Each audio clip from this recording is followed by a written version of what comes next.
জামাতের secretary general বলছিল বাপের চাইতে সন্তান এত বড় হওয়া, পোলা বড় হওয়া ঠিক না।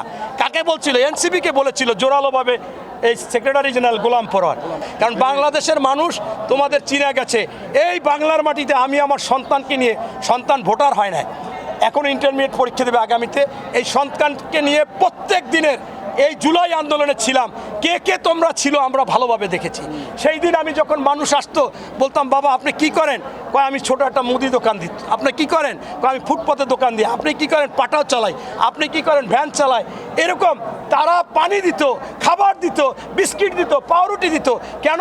মনে করেছিল বাংলাদেশের সকল সময় অন্যায়ের প্রতিবাদী একটা শক্তি থাকবে, সেইটাই থাকবে ছাত্ররা। সেই ছাত্রদেরকে তোমরা কবর দিয়ে দিচ্ছ, সেই আগ্রহ আর নাই। এরকম কোনো সময় বিপদ হলে কেউ আসবে কিনা আমার মনে হয় সন্দেহ। তাই তোমরা যা করছো খাইয়ে লইয়া পেট ভরছো, আর খাইতে যাইও না।